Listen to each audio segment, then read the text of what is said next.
Welcome to Week 9 of the President's Athletic Conference Football Focus. I'm Waynesburg University senior Andy Stanko, and this week our focus shifts to the Westminster College Titans. Westminster, for the second consecutive season, is one of the top teams in the PAC. Each week, the PAC Football Focus features one team from around the conference. We'll take a look into the program and highlight Saturday's matchups to get you ready for the weekend with the PAC Pregame Show following the Football Focus. Another Waynesburg University student and I will break down every matchup involving PAC teams in Week 9. In 2014, Coach Scott Benzel inherited a Westminster football program that had its last winning season in 2002. Last year, Coach Benzel led the Titans to a 9-win season and an ECAC Bowl championship, the best season for Westminster football since 1997. Last week, the Titans defeated W&J for the first time since joining Division III in the year 2000. It's another moment that proves that Westminster can compete with anyone in the PAC. And in regards to when we realized we could be competitive, pretty much the back end of our first year, I thought by winning 3 of the last 4. And then obviously the second year we were here, having the ability to win 9 games and finish it off with a great bowl game against St. John Fisher. So the expectations were coming into this year that, we were focused on being competitive and trying to have a chance to win a PAC championship. So does the W&J game reinforce that? Yeah, absolutely. But, it's hard to say in what specific moment. It's ebbs and flows of football. Every week's a season, to be honest with you. So, and we're in a tough stretch right now where we've got, W&J, Carnegie Mellon, and then Case Western. So, no time to really, as we always say around here, polish the mirror. It's time to grind the stone, and that's really what we're focused on. Building a program to the top of the PAC is an impressive feat, but the speed at which Coach Benzel has elevated the Titans has been remarkable. Coach Benzel credits his staff and administration for enabling the football program to thrive. I'm really lucky for a couple of reasons. I've got a great administration. I've got great support here at Westminster. We've got tremendous football alumni that really care about the program. So from that standpoint, it was probably a little easier for me because, again, of all the support and tradition, and Westminster football is such a point of pride for the school. I benefited from that. I really believe I have some of the best coaches, not only in the conference but in the area. I lean heavily on Coach Nolf as a recruiting coordinator, Coach and our defense coordinator, and Coach DeMeo as our offensive coordinator, Coach Haw. These are guys that have been with me when I've known them since they were 18 years old, and they just do an awesome job recruiting. And then Coach Radakovich, who gave me my shot at Robert Morris, his accolades go on and on, and has been in the NFL for so many years and winning Super Bowl rings. And so I think having a great staff and a support system has allowed our program to get things turned around fairly quickly, because we just went out to work right away and just started recruiting from day one, and that's been the formula of success. And when we get players here and they get around the Westminster community, they appreciate it and they feel like they're home, and we do a really good job of taking care of those guys. Take one look at the Titans roster and you'll see an abundance of contributors from the Western Pennsylvania Interscholastic Athletic League and the state of Florida. The talent from the WPIAL and out of state concentrating in New Wilmington is no accident, thanks to Coach Benzel. Most of all our staff is Pittsburgh guys that are from the WPIL. We have a lot of roots and a lot of relationships with the high school coaches in that area, and from other schools that we have coached at. They know our reputation, and so that's something that we've definitely hooked our wagon to. And it was hard, really, honestly, initially to get a lot of WPIL kids because they wanted to go to a program that was winning a lot of games, and I had to sell them on a vision, and that's hard to do with a kid coming out of high school to really buy into that. So we're starting to see more of that benefits after last year, and I would assume that's going to continue after the season we're going to have again this year. The Florida recruiting is just again, it's an area that myself and Coach Nolf had recruited when we were at Robert Morris, and then we went to St. Francis. So again, we had a lot of good relationships down in South Florida. We don't just recruit all over the state of Florida. There's particular areas that we have some good relationships with, and so those are some of the places that we continue to try to recruit. But as I've said this before, and I'll continue to say it, I'm always going to look to try to recruit the best talent we can here, academically and athletically, regardless of the area. And we don't mass recruit in the sense that we try to bring in a lot of players in here, although last year that kind of worked in our favor. We really needed the freshman class that we got, but we're just going to try to continue, like I said, to go out and try to get the best guys we can. The Titans bring back one of the top defensive units in all of the PAC and one of the better groups that you will find in Division III. Coach Benzel made a concerted effort to build the program up through its defense. I guess rightfully so, a lot of reputation of having a good defensive mentality on our team, and that's not by accident. I grew up in that kind of a situation in other places that we've played. We also know at the end of the year, we're talking, we play football in Western Pennsylvania, and as much as I, enjoy a good statistical offensive outburst, the reality is the weather's going to get bad.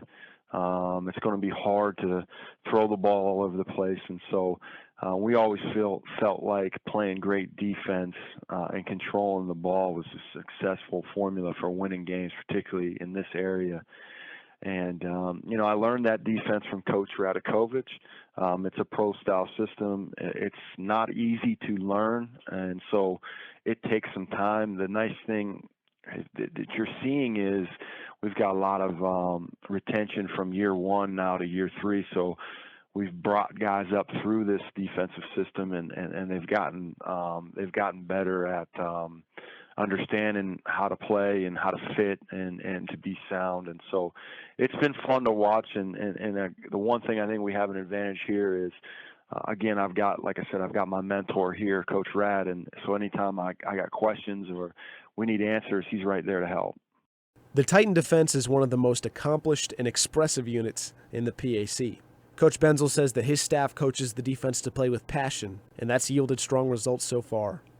Yeah, I think you got to play with a lot of passion on that side of the ball. I think offensively, you have to be a little more focused, cold, calculated, next play mentality. I think defensively, we do feed off of each other in terms of having that emotional aptitude. And sometimes it's a good thing for us, and then other times it can hurt us.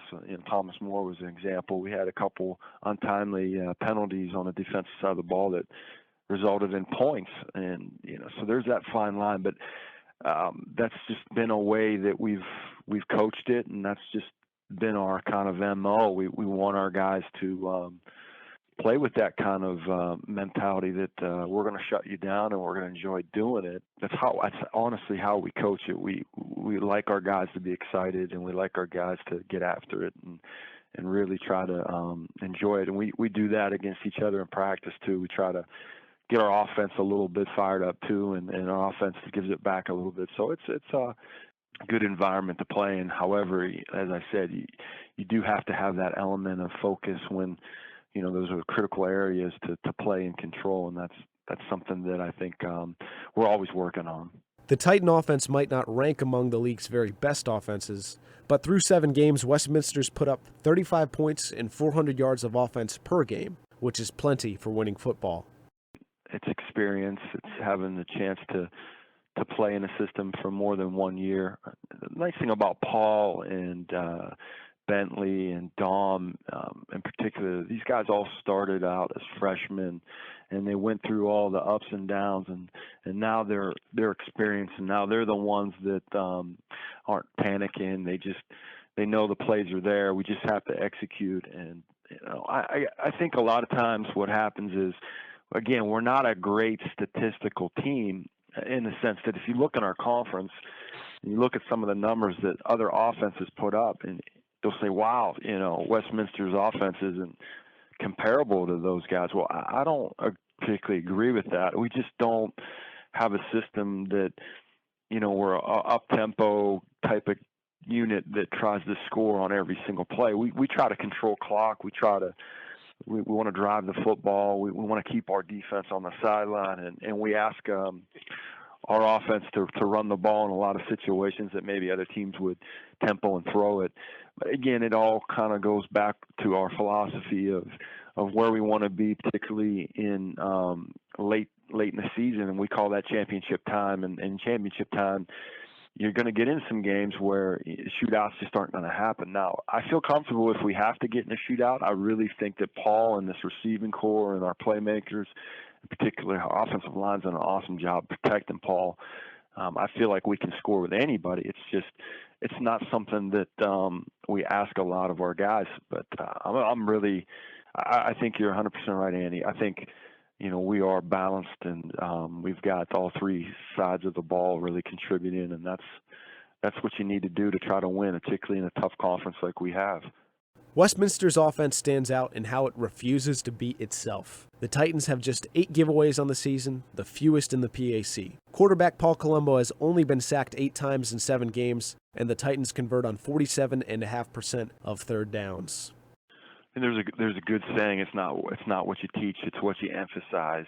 And a year ago, we were on the other side of that. We were taking the ball away at a great rate, almost as good as anybody in the conference in the country. But we were also turning it over way too high for our liking. And I think just getting consistency from our quarterback play. Paul's healthy this year. Last year he was banged up a little bit. And then we were getting more consistency from our wide receiving core. And ball security is something that we really, really talk a lot about. And so we've emphasized it, and they've done a tremendous job of, to your point, and I really believe this is a mark of always a good football program. You don't beat yourselves, and we've done a nice job of doing that, and hopefully, knock on wood, we'll continue to do that. Just protect the football. Don't force things. Sometimes it's okay to punt. I know that's not the greatest thing to say nowadays with everybody wanting to score and put all these points on the board, but let's punt or let's throw it away. Let's not take sacks. On Saturday, the Titans hit the road to face Carnegie Mellon University in what Coach Benzel believes is his team's biggest test so far. Carnegie Mellon's they're very close to being almost top of the conference, if not one of the best teams in our conference. Carnegie Mellon's formula of success, and Coach Lackner's, he's won 200 football games, so they know how to win, and they've got tremendous belief in what they do, and that shows up on the tape. I told our players, and our game plan this week is, again, they aren't a group that's going to beat themselves. They can play you any style that you want to play, and the 2 great examples of that is they go to Thomas More, a road game, and they make it a 1-possession game. They actually had a chance to win that game at the end of that fourth quarter. Probably could have easily won that football game by playing a ball control, tough defensive game. And then you look at it and you see the W&J game and you see the shootout.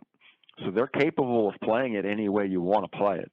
And that's really dangerous because, we like to keep those things kind of close to the vest too. And so it's going to be a really, really tough game for us on the road down there. I expect Carnegie Mellon to be our toughest opponent to date. I'm not saying that to say that. I think I think they're right up there with Thomas More and W&J, and we're going to have our hands full. Coach Benzel believes the key to staying atop the PAC boils down to one thing: experience. Experience is the ultimate teacher, and you have to continue to get in those games and continue to get in those situations. The more you play big football games and the more you put yourself in those situations, the more experience you get, the more you learn from those situations. So, our formula to continue to try to be at the top or near the top is we're not changing anything. So we're going to do what we do, and we're going to continue to try to, like I said, reinforce what we've been teaching here for 2.5 years. Thanks to Scott Benzel and Westminster College for being featured on the PAC Football Focus. Up next is Waynesburg University and head coach Rick Shepis. Stay tuned for the PAC Pregame Show coming up next on pacathletics.org. I'm Joe Anderko, Commissioner of the President's Athletic Conference. Want to know what makes the PAC so special? Here's a few reasons why. Comprised of 10 private institutions and 2 affiliate members, the PAC remains unique in this era of high-pressure college athletics. Now sponsoring 21 sports as it celebrates over 60 years of competition, the PAC is regarded as one of the elite NCAA Division III conferences in the nation. Our student athletes excel in athletics as well as the classroom, with numerous postgraduate scholarship winners, over 150 academic All-Americans, and over 900 academic honorable recipients with a 3.6 GPA or higher in the past year alone. Want to learn more? Visit us at www.pacathletics.org or follow the President's Athletic Conference on social media. Academic and athletic excellence since 1955, the President's Athletic Conference. Welcome to the PAC Pregame Show here on PACathletics.org. Andy Stanko with you. Joining me this week, fellow Waynesburg University student Donny Chedrick, junior here at Waynesburg. And Donny, before we look ahead to a Week 9, which is a full slate of games, 6 games after just 4 games last week, let's take a look back at Week 8. The winners, Carnegie Mellon, Case Western, Thomas More, and Westminster. What jumps out to you in the Week 8 action? I think for sure one of the things you have to look at, the one game that really stuck out to me was the Washington and Jefferson Westminster game. That was a matchup between 2 teams that, W&J, they don't really run the PAC anymore. For a while there, they kind of had a stranglehold on this conference, but Westminster and W&J, 2 teams in the top 5 of the PAC facing off last week, and W&J had far and away the best offense in this conference, averaging just around 50 points per game, and the Titans defense was able to shut that down last week, and it just really stuck out to me that Westminster wins this game 16-10. W&J being held to 10 points is something that I don't know if I thought I would see all season. I don't know if you thought you would see that all season, but absolutely not. Westminster certainly making a statement and able to get a very big win against the Presidents. I also want to look at the game between Case Western and Geneva, 16-14, maybe a little bit deceiving as Geneva scored a very late touchdown to make it a 2-point game. However, Geneva's defense is real, is a legitimate top 5 defense in the PAC in terms of holding Case Western, a team that hadn't scored fewer than 34 points in any game so far this season, to 16 points. I thought that was outstanding. Other games around the conference, Thomas More over St. Vincent, and for St. Vincent, a really tough month of October continues. We looked at the schedule, figured that St. Vincent would get through those first couple of weeks, navigated at 4-0, and then really the top of the conference, and Thomas More too much for the Bearcats. Otherwise, CMU over Teal, and CMU, a team that started 2-3 for the second consecutive season, and now on that win streak. Last year started 2-3, won out, had an ECAC bowl game. A fun collision course this week, Westminster at CMU. And with that, let's get into our Week 9 matchups. Our first matchup is a noon kickoff in Crestview Hills, Kentucky. It's the Bethany Bison traveling to number 13 Thomas More. Now Bethany 1-6 overall, winless in the PAC this season, and Thomas More 7-1, unbeaten 6-0 in the PAC. And this is a week where you have quite a few of the matchups where some of these teams haven't met since 2013, and this is the case. Thomas More won the matchup in 2013, 49-14. The Saints lead the all-time series with Bethany 7-2. However, both teams extremely different. 2013, you still had Matt Grimard at Bethany, and you still had Dominique Hayden at Thomas More. So things have changed. Thomas More, another dominant showing last week in Latrobe on Saturday, beat the Bearcats 45-14, led 31-0 in that football game. Another day, it's another 500 yards of offense for Thomas More, over 300 of those yards coming on the ground. And you look at the top 3 running backs for the Saints, all over 5.5 yards per carry. Javier Pitts, 99 yards and a touchdown. Luke Zajac, 86 yards, a pair of touchdowns. Chris Tarrant, 86 yards and a score. Brennan Kuntz, 172 yards passing, 2 touchdowns without an interception, throwing a 64-yard run as well. Dalen Garland and Javier Pitts each with a touchdown reception. And St. Vincent shows what happens when you make mistakes against a good Thomas More team. Early on, St. Vincent had a punt go wrong, wasn't caught cleanly. All of a sudden, Thomas More, 22-yard touchdown drive. St. Vincent, interception on the Thomas More 1-yard line. Offense goes 90-plus yards the other way to kick a field goal to go up 10-0. St. Vincent, turnover on downs in Thomas More territory, turns into a Thomas More touchdown. Another interception deep in Thomas More's defensive zone. Offense puts together an 84-yard drive that ends with a 6. All of a sudden, it's 24-0 Thomas More, and St. Vincent has to play catch-up, and that's that. Bethany, on the other hand, idle last week, nearly shocked the PAC by beating W&J at Cameron Stadium 2 weeks ago. The Bison led by 9 at the half, led by 6 going into the fourth quarter. W&J ultimately won the game 37-36 and did a lot of things right, Bethany did. The team was explosive, 7 plays of at least 30 yards on the day for the Bison, including the first play from scrimmage. Chase Keenman ran for 52 yards to set up a Bison score. Tyler Ambush over 100 yards through the air and a touchdown, and the Bison outgained W&J 520 to 475 with only 1 turnover, while the defense forced 2, including a red zone turnover. A lot of positives to take away, however. Jesse Zubik, over 200 yards, touchdowns of 72 and 57 yards for W&J, and that ultimately was the difference in this football game. So, Donnie, I'll turn it over to you. Bethany traveling to Thomas More, a tall task for the Bison. Thomas More is a very, very good football team. Just look at the ranks in the President's Athletic Conference. Scoring offense, second with nearly 42 points per game. Third in the PAC in scoring defense with just over 20 points allowed per game. Total offensive yards, Thomas More is first, 523 yards per game. In defense, this team is fourth, allowing just over 345 yards per game. Chris Tarrant, second in the PAC in rushing. He's tied with Jacob Burke right now and just behind Sam Benger of CMU. This guy averages 105 yards per game. And then also in that top 10 list, Javier Pitts averaging 80 yards per game out of that backfield.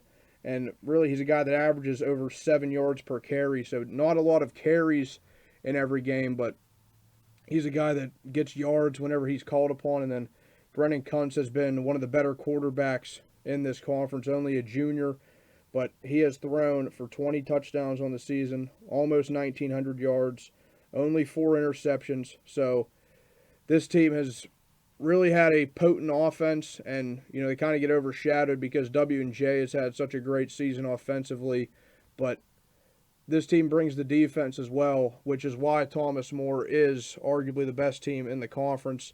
And I think Sure. Bethany The top 20 has team its nationally. handful. Yeah, and for Bethany, quite a few things went right defensively as well for the Bison last week. 2 weeks ago, held W&J to 5 for 14 on third down, 2 turnovers, including the red zone turnover by Donovan Hayden with a forced fumble.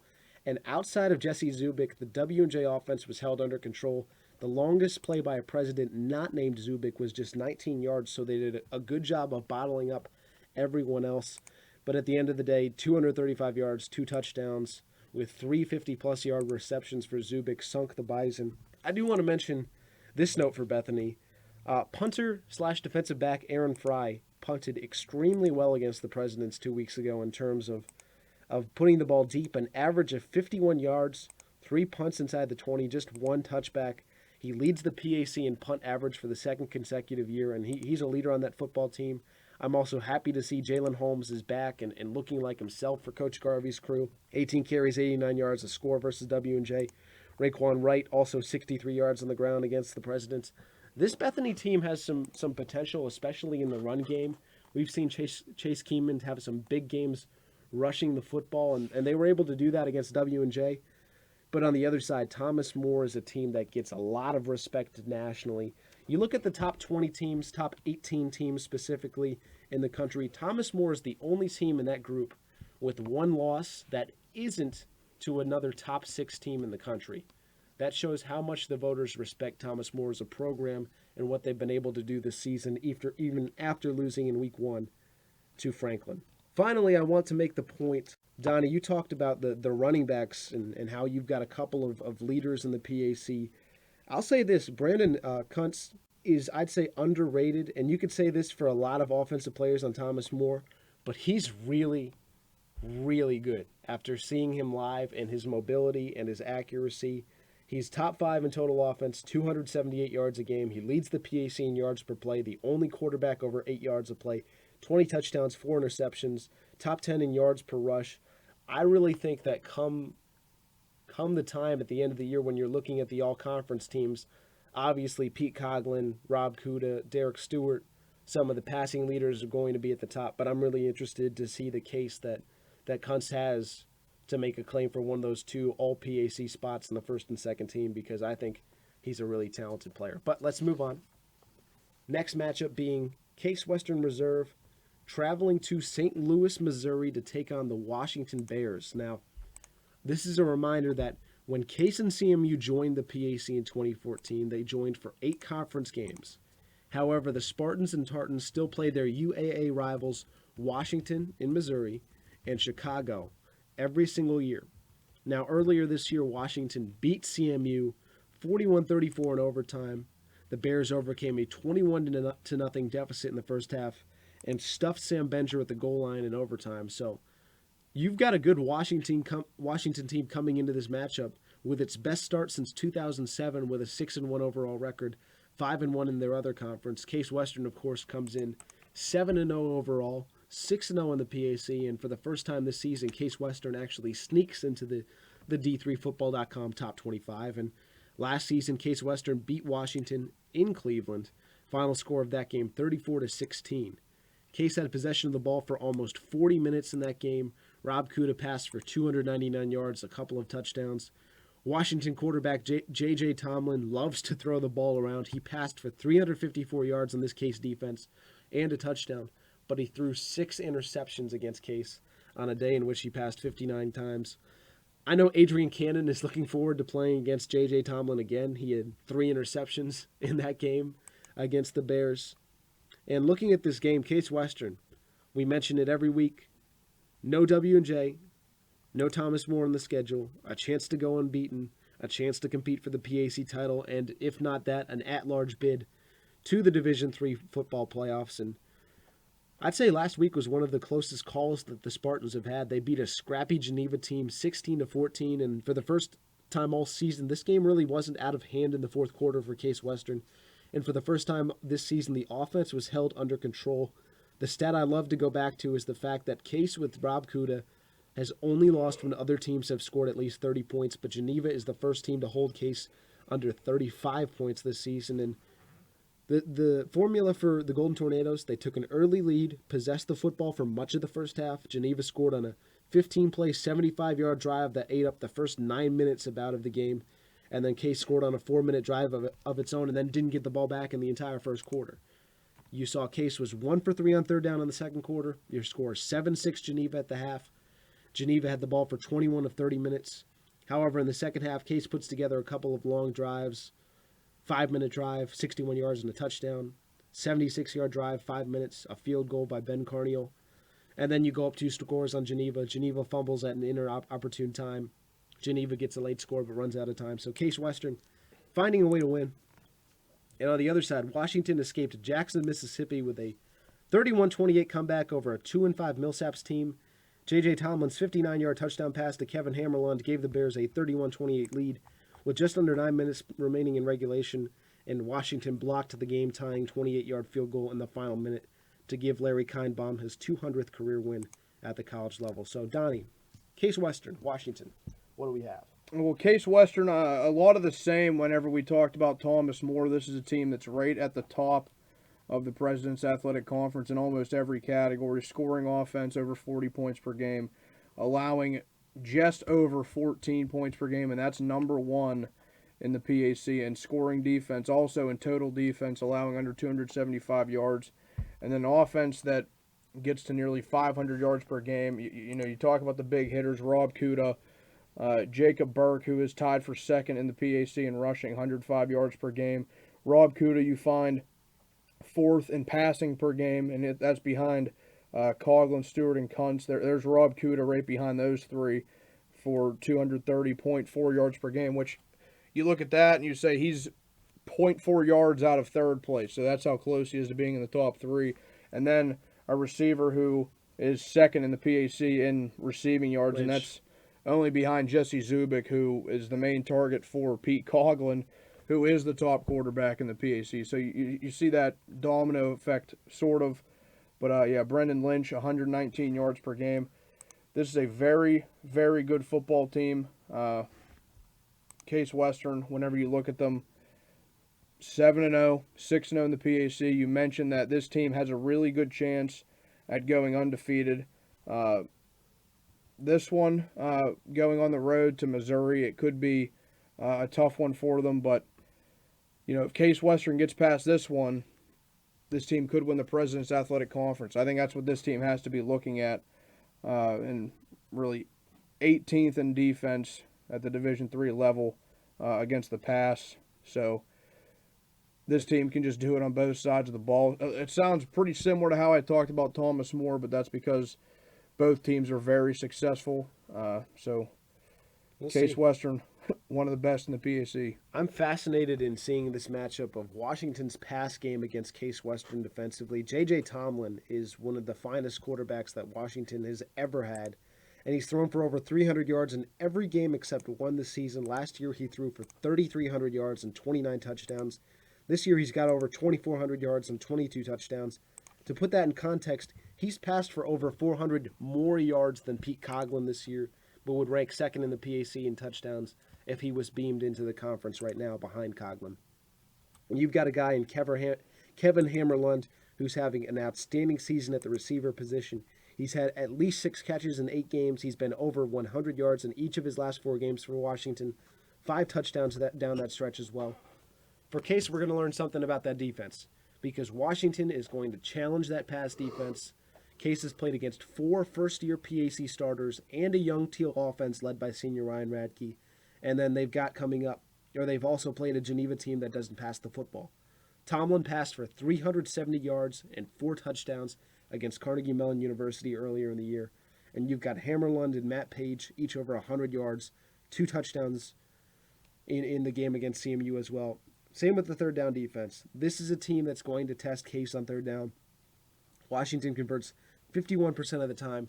Case is a PAC best 23% conversion rates for opponents when they're on third down. And for Case Western, you mentioned this game, Donnie, but next week at Westminster, final week, home against CMU, which are both extremely, extremely close games that Case Western could absolutely lose because Westminster CMU, good football teams in their very own right. For our next matchup, we'll head back out to Washington, Pennsylvania, where the W&J Presidents play host to the St. Vincent Bearcats. And this is the first meeting between St. Vincent and W&J with Coach Dolciato leading the Bearcats. I know he's excited to go to Cameron Stadium. Bad news for Coach is that W&J hasn't lost at home since 2012, and Coach Sirianni's teams have never lost consecutive regular season games ever. So that doesn't bode well for the Bearcats. St. Vincent comes in 4-3, 2-3 in PAC play. W&J 5-2, 3-2 in PAC play. And for St. Vincent, things went wrong almost from the word go last week. With the punt going wrong and giving Thomas More a short field to set up a score, St. Vincent ventured into Thomas More territory, field on 4th down on the Thomas More 39 and 35-yard lines, had an interception at the Thomas More 20, a couple of plays going the other way. You could have greatly changed the flow of that game. However, Thomas More made St. Vincent pay for those mistakes with scoring drives. All of a sudden, it's 24-0 to open up the game, and St. Vincent not able to get back into it. On the other side, you've got a W&J team losing to Westminster 16-10, and that's the first time W&J has been held to 10 points or fewer twice in the season since 2009. W&J held under 300 yards of total offense for the second consecutive year against Westminster, and it's one of 3 times W&J has been held under 300 yards in the Pete Coughlin era, the other one being last year against Westminster and Thomas More this year. And the Coughlin to Zubik combination was shut down, 4 receptions for 47 yards. He'd been over 200 yards 2 out of the last 3 weeks and 199 yards the other week. It had been dominant, and Westminster was able to shut him down. And the Titans outrushed W&J 233-71. The rushing totals for W&J are skewed because of 5 sacks by the Westminster defense, but in terms of running back production, 9 carries, 36 yards for Austin Kemp. And really, another game in which W&J's offense wasn't able to put up the points I give some credit to the W&J defense for keeping this a one-score game to the end. Westminster only scored 1 touchdown. Titans had to settle for 3 field goals and had a red zone takeaway with an interception, did W&J. Held the Titans to 4 for 13 on third down, however. This is a game, St. Vincent trying to move up in the world that is PAC football. W&J on the other side, 5-2. I know for Coach Sirianni and company, it is a big disappointment. It's crazy to think that in the last 2 years, W&J has 4 losses at Thomas More, at Case, at Thomas More, and at Westminster. None of those losses are bad losses, but it's a huge disappointment for Washington and Jefferson. CMU and Bethany could have easily dealt W&J a loss, but it's Westminster that does it. And you go back each of the last 4 seasons, Westminster, Case, Waynesburg, and Bethany have all beaten W&J. However, the Presidents remain at the top of the conference. St. Vincent's still trying to get there. Donnie, what do we see in this matchup? W&J, when you look at them, that's a team that we mentioned on the outset of this show that really doesn't own the PAC like it did a few years ago.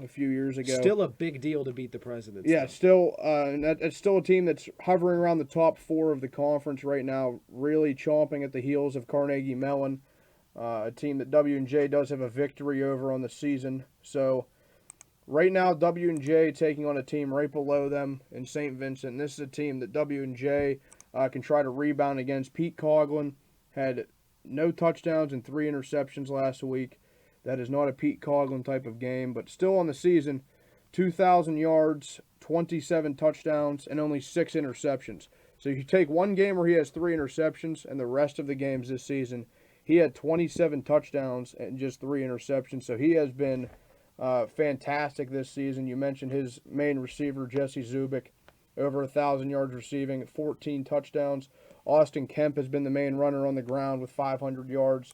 And then St. Vincent's side of things, that run game hasn't gotten that much of a spark yet this season. We saw Shavonta Kraft 2 seasons ago, really look like a promising rusher in the PAC, and he's had a decent season, but only averaging around 51 yards per game, even though he has Jannard Dorsett right behind him, who has 262 yards on the season, and Derek Stewart also with a $165 on the ground. But St. Vincent gets a lot of its success through the passing game.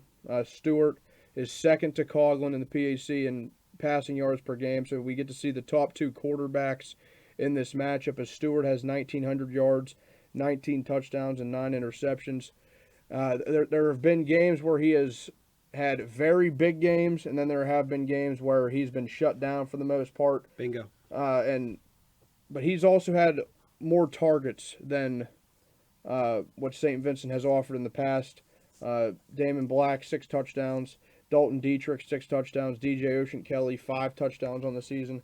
But last game, really struggle against Thomas More in that game. And St. Vincent had to go to, I don't know if I want to call it a trick play or not, but a pass to a tackle eligible. Cullen Higgins had the first touchdown in that game. And he's an offensive lineman, so that's savvy there. Yeah, I mean, I know, and I know St. Vincent has done that in the past. So they went to that, try to get things going. Unfortunately, Thomas More put a halt to that, and I mean, we talked about Thomas More. That's a dominant team, but St. Vincent has a chance to really redeem this little run that the team has gone on. After starting out 4-0, this team has lost the last 3. However, a win on the road at W&J, that would certainly be a statement win for the Bearcats. So this is one of the more interesting matchups that we'll see on Saturday. So looking forward to see how this one plays out. I'm interested to see how the W&J defense handles Derek Stewart, who ran the ball effectively last week against Thomas More, 14 rushes, 88 yards. Chase Keenman went over 150 yards on W&J 2 weeks ago. Colombo, another 107 yards on the ground. Don McKinley, 126 yards on the ground against this W&J defense. We'll see how they handle the run-pass stuff that St. Vincent's going to throw at them. And then on the other side, St. Vincent last in run D, a chance for W&J to get back on track on the ground game with Austin Kemp. And then Pete Coughlin, Jesse Zubik both had streaks of 10-plus games in which they've thrown and caught a touchdown snapped. I look for them to get back on track as well. Top 2 passing offense, W&J number 1, St. Vincent number 2 going at it next week. Expect to see plenty of flinging the ball around. But let's move on. Next matchup, we'll head to Beaver Falls, Pennsylvania. Our first of the 7 o'clock kickoffs here in the PAC on Saturday night. It's Grove City traveling to Geneva. Grove City 0-7, 0-5 in the PAC. Geneva 2-5, 1-4 in conference play. And Geneva beat Grove City last year in Week 2 of 2015. Javid Ellis scored 2 touchdowns for Geneva in short yardage situations back when that's the role that he had for this team. Aaron Channing attempted 36 passes in that game. Quarterback for Grove City was Antonio Caroscia when the Wolverines met Geneva, and he passed for 247 yards and 2 touchdowns, but was sacked 5 times and threw 7 interceptions. Grove City led that football game last year going into the fourth quarter, 16-15.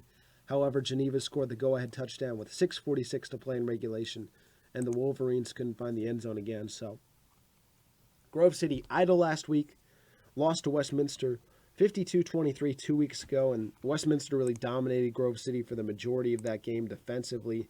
The Wolverines scored 20 of their 23 points on the final 4 drives of the game and gained 267 of their 423 yards on those final 4 drives, meaning Grove City on the first 11 drives managed just 156 yards, 3 turnovers, 7 punts, and a field goal. Positives include Caleb Jakiel passing for 231 yards, a touchdown, 2 interceptions. Nick Ponikvar, an 89-yard touchdown. Wesley Schools over 100 yards again on the ground. Antonio Caroscia made a touchdown pass in relief.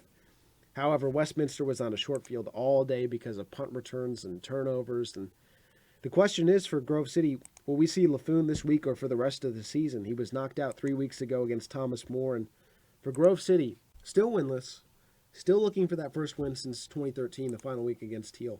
However, it felt like they found their guys, LaFoon at quarterback, Schools at running back, Ponikvar at receiver, and they'd just be able to work through this whole first year and get used to things and work together. And without LaFoon, he's missing out on some experience and some chemistry that he could be having with Schools and Ponikvar. So we'll see if he can return from injury or if it's even more serious than that and he's out for the year. We know here at Waynesburg, certainly big-time challenges come when you lose your starting quarterback. And on the other side, Geneva, low-scoring, close game against a good team in the PAC. In Case Western Reserve last week, lost at Case 16-14. Geneva, the first unit to hold Rob Kuda and company under 35 points. Geneva has to be a bona fide top 5 defense in the PAC. 4th in scoring D, 3rd in total D. They're giving up 20 points, 302 yards a game. They held a top 3 offense to 16 points and 309 yards. That's really, really good. And Geneva ran for 224 yards on the top run D in Case Western on over 4 yards a carry. Jimmy Quinlan's one of the best linebackers in the conference. He had 13 tackles. John Fiskus, 10 tackles. Jacob Burke came into the PAC as a top 5 rusher, came into the week as a top 5 rusher in the PAC, ran for only 49 yards and 20 carries. And so for Geneva, quite a few encouraging aspects. Passing for 79 yards. Longest play of offense was a pass from Koloski to Jamin Evans, and unfortunately, a late turnover cost the Golden Tornadoes. Trey Marshall picked up a first down on a 3rd down. However, fumbled the ball in Geneva territory. Didn't give up points, but Case took time off the clock. So for Geneva, again, turnovers really hurting the Golden Tornadoes, or 1 turnover really doing it. And Grove City outclassed really by Westminster last week. What's going on here in Beaver Falls? Well, the real difference in this game, Andy, and you already talked about it, is Geneva's defense. Because when you look offensively, both of these teams really near the bottom of the PAC with offensive numbers. Geneva at just over 17 points per game, and similar to how Grove City is. However, Grove City at 9th, Geneva 10th in those categories. And you mentioned how Geneva is 4th in scoring defense and 3rd in total defense. When you look at Grove City, that team finds itself at the bottom of the barrel in defense, 11th place, giving up almost 50 points per game and giving up nearly 500 yards per game. And really it comes down to how can Grove City defend the run, because we at Waynesburg saw Geneva a couple weeks ago, and Waynesburg, a team that struggled early on in the season, sort of found a spark because Waynesburg has that pretty decent run defense, and it showed against the triple option that Geneva offers. But Trayvon Marshall still up there in the ranks, the PAC, when it comes to rushing. He's in 5th place right now, averaging over 103 yards per game. But Javid Ellis, the quarterback who has 3 rushing touchdowns, Devin Koloski, 4 rushing touchdowns, both of those guys with over 300 and 200 yards respectively. And, you don't pass the ball much. And then the issue when you look at Grove City, you talked about who's going to play quarterback. Brett LaFoon this season, he's been out a few games. 1,012 yards, 5 touchdowns, 9 interceptions. Caleb Jekyll, 477 yards, 4 touchdowns, 4 interceptions. Karosha, 1 touchdown, no interceptions, and he has 73 yards, so very limited action for him. Actually, just 4 passes and 3 completions. But Wesley Scholes, we've talked about him being a positive of this team all season. He has over 103 yards per game, 727 yards total, 5 touchdowns. And then Nick Ponikvar, that's really a positive at wide receiver, nearly 600 yards and 6 touchdowns, so he's been the main target to whatever quarterback is in the game. So Grove City has a shot here if the team can shut down Geneva's run, because we know Geneva's going to run that ball 99% of the time. But if the Golden Tornadoes find openings on the ground, it could be a long day yet again for Grove City. However, interesting matchup Saturday night in Beaver Falls. 2 teams on the come up, and for Geneva, over 200 yards against a really good run defense in Case Western. This matchup, Donnie, you touched on it. Grove City, 18 points per game. Geneva, 17 points per game. However, when it comes to points allowed, Geneva gives up 20 points a game. Grove City gives up 49 points per game. So the best unit on the field on Saturday will be Geneva's defense. And I can say that pretty confidently because that is a really, really good group. And really, the weakness for the defense has been the offense and its propensity to turn the football over. 15 fumbles lost. The next highest total is 8 fumbles lost in the PAC. Both teams, however, have 17 giveaways on the season, tied for the most in the PAC. Grove City -7 in turnovers, Geneva -6. So I wouldn't be surprised at all if this game was determined by who has fewer turnovers or who takes care of the football. And I also look at the fact that Geneva has a top 4 third down defense. Grove City allows opponents to convert on 49% of the time, which is last in the PAC. And we'll see how Grove City adjusts to the triple option. This is the team last in pass defense, but they don't really need to worry about the pass save for the handful of times that Geneva will pass the football. It's just how ready can this Grove City team get for the Geneva triple option attack, and that's the story week in and week out. But with that, we'll switch gears to another matchup, this one going on in Greenville, Pennsylvania, a 7 o'clock kickoff. It's the Waynesburg University Yellow Jackets traveling to Thiel College to take on the Tomcats. Both teams 2-5 overall. Waynesburg 2-3 in PAC play. Thiel, on the other hand, 1-4. And for Waynesburg last season, this was one of 3 wins for the Jackets was Thiel. Waynesburg beat Thiel 28-15 in Waynesburg. In that game, Jarrett Pound started at quarterback for Thiel. He finished 9 for 18, 98 yards, a red zone interception. He was knocked out of the game. Ryan Radke, 12 for 22, 140 yards, ran for 88 yards, 2 touchdowns in the fourth quarter. Alex Horvatitz, 7 catches, 100 yards. Jake Doherty had his finest game as a Yellow Jacket, passing the football, 20 for 27, 296, 3 touchdowns, 2 interceptions. After a 2-interception first half, he came back with 3 second-half touchdowns and finished 12 for 13 and 150 yards in that half alone. He was immaculate. Kevin Barnes, 7 catches, 138 yards, and a touchdown last year against Thiel. You better believe the Tomcats know his name. And Willie Lavelle, as a senior last year for the Jackets, a couple of touchdowns on the day. Waynesburg, off last week. 2 weeks ago, lost to Thomas More, 40-7. Lone score for the Jackets came on a kick return for a touchdown by Tavon Johnson. The defense played very well in the first half for Waynesburg. Only 7-0 was the score, was most of the entire first half.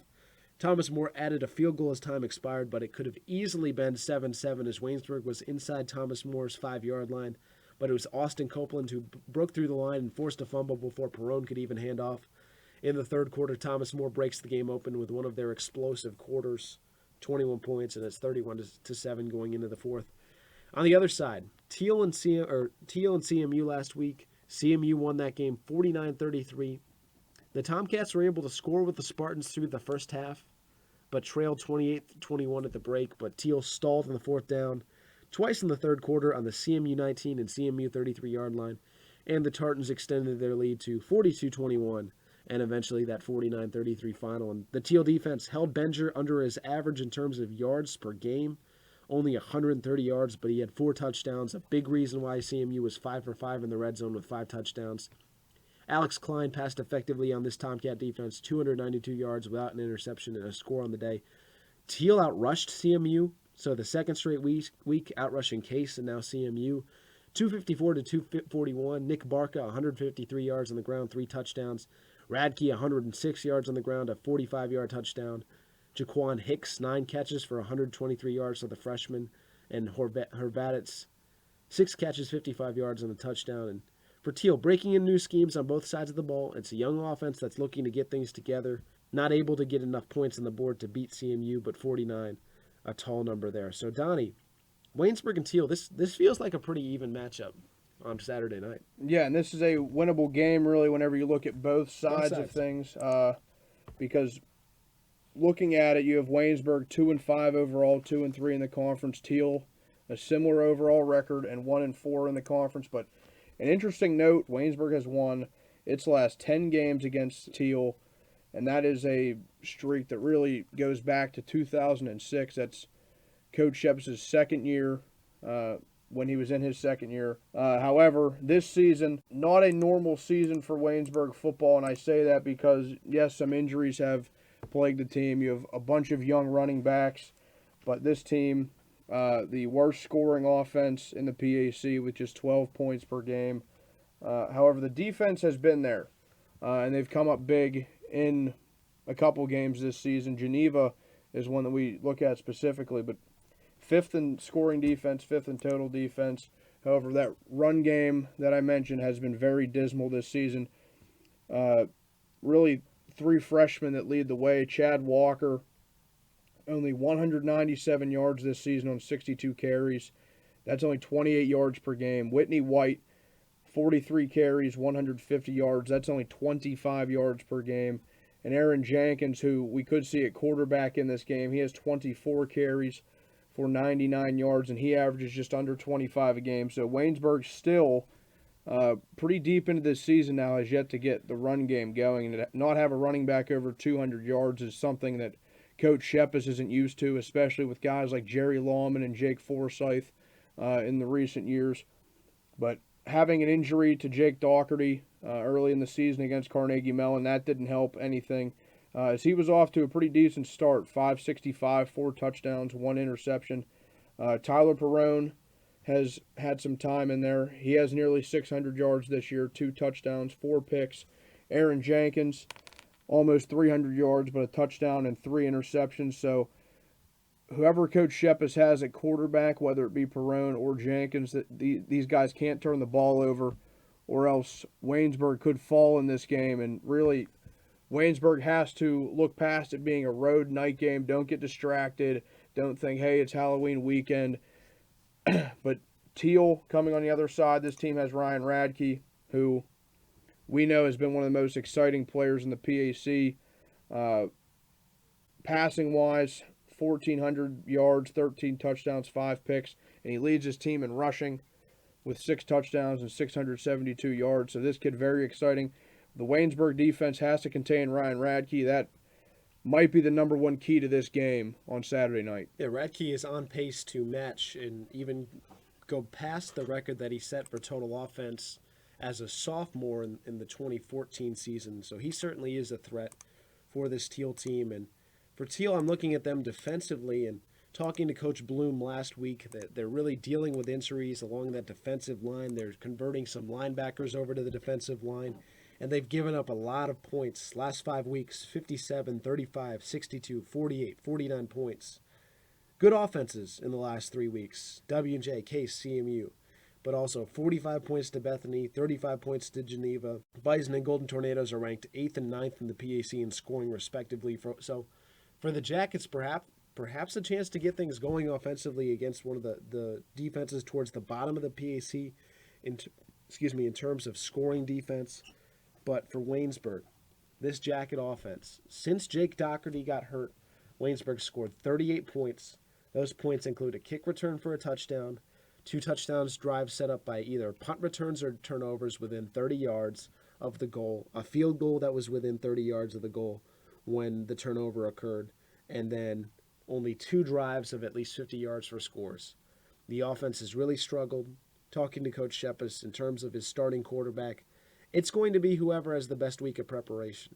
And that's how it goes week to week to week here in Waynesburg. And it really has been a struggle without quarterback Jake Doherty. And defensively, a quick note for last week, Josh Mundell, the top cornerback for the Jackets, and defensive end Anilio DeStefano, a top 5 tackles per loss guy, a top 6 sacks guy, both missed the game with injuries. So we'll see if they will be available for the Jackets against Ryan Radke, who in 3 games against the Jackets has run for 292 yards and 4 touchdowns, and he's always been good against Waynesburg going back to his freshman season, in which he put up 21 points in a fourth quarter alone, threw for 317 yards as a sophomore against Waynesburg, and engineered 2 scoring drives in the fourth quarter to make things interesting at John F. Wiley Stadium. But with that, we will move on to what is our final matchup, and it pits our featured team this week, the Westminster Titans, against the Carnegie Mellon Tartans. And this is a fascinating matchup to me because these are 2 teams that are right up there near the top of the conference with Thomas More, W&J, Case Western, and they're looking to get into that. I think Westminster doing it last week over W&J really propelled them into that tier, but Carnegie Mellon with a win this week could just take that spot. So you've got a Westminster team 6-1, 4-1, Carnegie Mellon 4-3, 4-2 in PAC play. Westminster won this game last year 26-16. Sam Benzel ran for 2,092 yards last season, the most in Division III, and he ran for a season-low 83 yards on 3.2 yards a carry. He was outrushed by Dom McKinley and Paul Colombo. Colombo passed for 188 yards and a touchdown as well. Westminster outgained CMU 486 to 197. Quarterback Andrew Herron was held to 133 yards and a touchdown for the Tartans. So Westminster comes into this matchup beating W&J for the first time since becoming a Division III member in 2000, the first time in New Wilmington. W&J had led the all-time series between the Presidents and the Titans 35-2 going into the matchup. Here's the danger, though. For teams not called Thomas More that have beat W&J the last couple of years, Case, Waynesburg, and Bethany have all lost in the 2 weeks following the win over W&J. The schedule for Westminster is at CMU, Case, and at Geneva. The Titans cannot relax. And for Westminster, they've had their toughest games this year. Thomas More, W&J, Case, they're all home games. They've got 2 road games they can't look beyond. This week being at CMU, final week of the season at Geneva. But fortunately for them, the saying goes, defense travels, and against W&J, they did it with defense. The Westminster defense held the Presidents to 262 yards. That's a team that averages over 480 yards per game. The defense picked off Pete Coughlin 3 times, held him under 200 yards. Jesse Zubik the last 3 weeks, 7 catches, 235, 2 touchdowns, 17 catches, 201, 4 touchdowns, 10 catches, 199, 3 touchdowns. Was limited to 4 catches for 47 yards, and he had at least 93 yards and a score in every game this season. This Westminster team from the word go set the tone. First play from scrimmage, Gator Phillips had an interception. Todd Jeter a red zone interception to preserve the lead. And on the other side, Westminster threw 2 picks, but W&J did not score on either possession following them. The Titans outrushed W&J. Dom McKinley, 24 carries, 126 yards, a touchdown. Colombo ran for 107 yards, and really, the defense did what it had to do. 9 third-down stops, 3 takeaways, a red zone win, making W&J one-dimensional. A fantastic outing for Westminster. And for CMU, the offensive performance was phenomenal against Teal. 49 points, touchdowns on 4 of the first 5 drives. Alex Klein passed for 292, a touchdown, no interceptions. Sam Benzel ran for another 130 yards and 4 touchdowns. 5 for 5 in the red zone, 5 touchdowns. 7 for 14, 50% on third down. 533 yards from scrimmage, just 1 giveaway. Westminster checked just about every box of something you want a good offense to do last week. So I can't wait for this matchup. And I know Coach Benzel, he said it this week in the Focus, thinks that this could be the biggest test, or this is the biggest test all season for the Titans. And the way that this CMU offense is rolling currently, I can see why. Yeah, and I want to look at the running backs in this game. You have the leading rusher in the President's Athletic Conference, that's Sam Benzer, 154 yards per game. He has over 1,000 on the season, has 16 touchdowns. But then a little bit down on that list, Dawn McKinley. Right now he's 7th in the PAC in rushing. However, he has really gotten it going these past few weeks. He had the big game last week, you could say, against W&J in that win at home.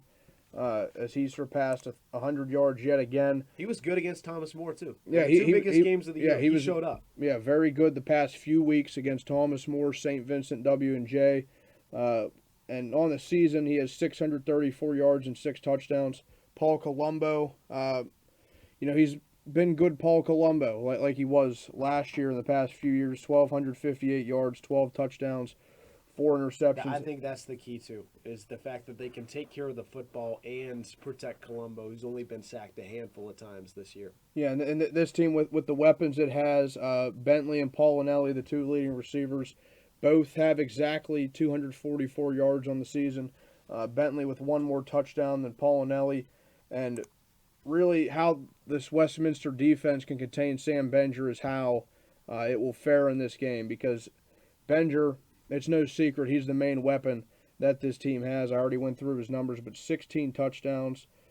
And CMU throwing Alex Klein at quarterback. He's had a nice little season. He didn't start the season, but he took over a few weeks ago. There was an injury to Brian Jangro. 9 touchdowns, 6 interceptions on the season, over 1,100 yards. So he's done well as quarterback. However, this is a very big test, and I don't know. He might be worried a little bit. He might have seen the numbers that Pete Coughlin had last week, who going into that game, and luckily he was so good all season. Coughlin still leads the PAC in passing. However, no touchdowns and 3 picks last week. That could be in the mind of Alex Klein. So the Westminster defense could be the difference maker in this game. Probably will, like it was against W&J. Yeah, well, for Alex Klein in this Westminster offense, he can lean on Sam Benzer, where W&J, Austin Kemp only had 9 carries all day, so it was really in the hands of Coughlin to get it done. And outside of Zubik, I'm not sure if this W&J offense it has as many playmakers as the Presidents have had in the past. And I'll say this about CMU: believe it or not, this team is 3rd in passing, but 6th in rushing in the PAC. So you think CMU, you think run game. Benzer is the leading rusher in the conference, as you mentioned, Donnie, but they've been really good in terms of throwing the football. John Prather is one of 3 guys who averages 100 yards receiving through the air. Average is 18 yards per catch. Let's see how he fares against a Westminster secondary that shut down Tyler Ambush, shut down Jesse Zubik. Only Dalen Garland of Thomas More was able to get over 100 yards on this Westminster defense, but Thomas More just has so many weapons. I'm also interested to see how Westminster's defense really operates from the start. You look at the Thomas More loss in that game, there were some mistakes, and things sort of snowballed, especially in that first half, where 21 points in the second quarter, it's 28-12 Thomas More. Westminster hasn't given up 28 points to any other team in this conference in a single game, let alone a half. So we'll see what this defense and company has, and we'll see how Westminster handles being sort of the hunted now. The win over W&J was the first win for the program under Coach Benzel against one of the big dogs, being Thomas More, W&J, Case these last 2 years, and we'll see how they respond. We'll see what they can do with that sort of pressure on them and those sort of expectations. And the first thing I thought when Westminster beat W&J is Westminster has a chance to get into the D3 playoffs. Should they win out? Should they beat CMU? Should they beat Case? And should they beat Geneva? So let's see if this team is focused and if they can reach that height, perhaps, for an at-large bid. But that is all we have for today. Be sure to tune in next week when I talk to head coach Rick Shepis of the Waynesburg University Yellow Jackets here on PACathletics.org.